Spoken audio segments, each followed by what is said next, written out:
Bonjour et bienvenue sur j'aicompris.com. Alors dans cette vidéo, on va apprendre à traiter deux questions extrêmement classiques. On a un appartement qui vaut 100 000 euros et sa valeur augmente de 1% chaque année. Et le premier type de question, c'est de connaître sa valeur au bout d'un certain nombre d'années. Et le deuxième type de question, c'est qu'on va se fixer une valeur et qu'on va chercher au bout de combien d'années, eh bien l'appartement aura dépassé cette valeur.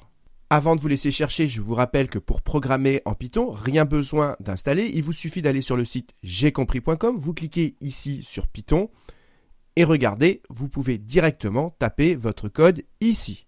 Donc maintenant, appuyez sur pause, essayez tout seul de faire cet exercice et on se retrouve juste après pour la correction. Donc allons-y, corrigeons cet exercice. Et son intérêt, c'est aussi de réviser les pourcentages. Et on a vu dans le cours sur les pourcentages et les évolutions que augmenter de t%, ça revient à multiplier, j'insiste bien, à multiplier par 1 plus t sur 100.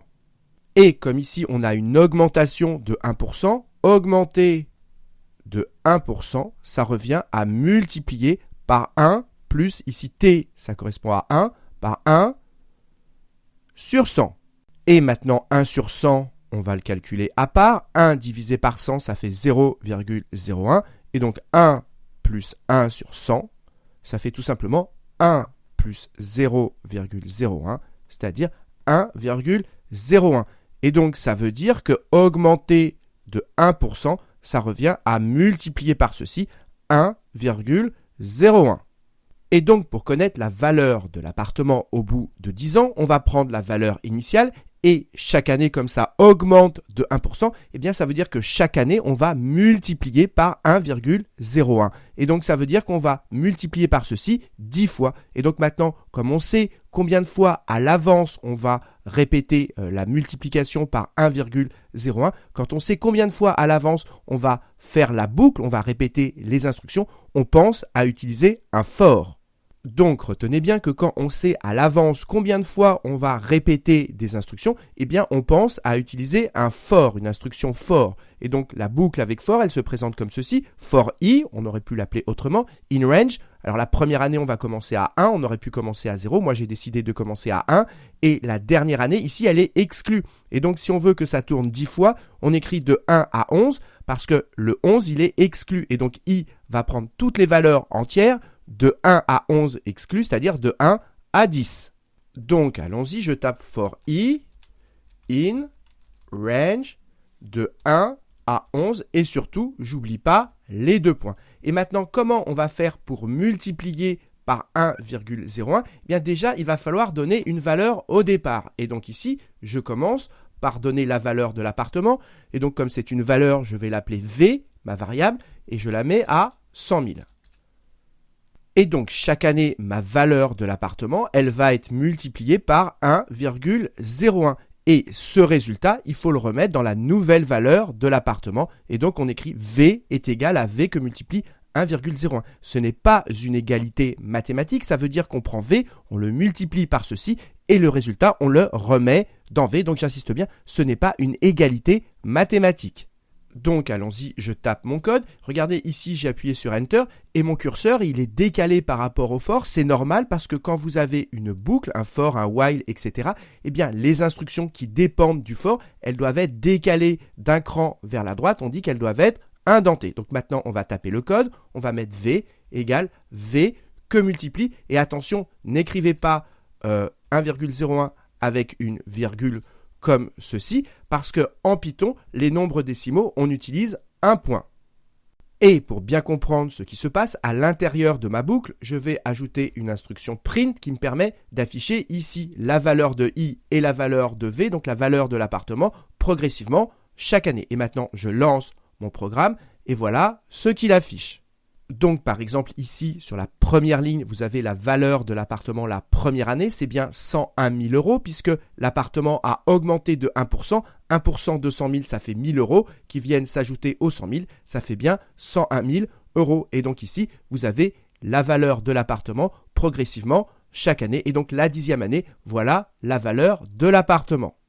Passons maintenant à la deuxième question. Cette fois-ci, on veut savoir au bout de combien d'années la valeur de l'appartement aura doublé. Et comme on ne sait pas à l'avance combien il faudra d'années, eh bien on ne va pas utiliser une boucle for. Cette fois-ci, on va utiliser une boucle while. Donc retenez bien que quand on sait combien de fois la boucle va tourner, on pense plutôt à utiliser une instruction for. Et quand on ne sait pas combien de fois la boucle va tourner, on pense à utiliser une instruction while.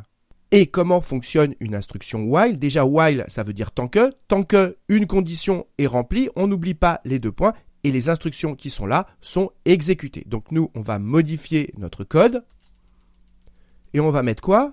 La condition, tant que l'appartement n'a pas doublé, eh bien, on va l'augmenter de 1%. Et doubler, ça veut dire qu'il vaut 200 000 euros. Donc ça veut dire que tant que sa valeur est inférieure à 200 000 euros, eh bien, il faudra augmenter de 1% sa valeur.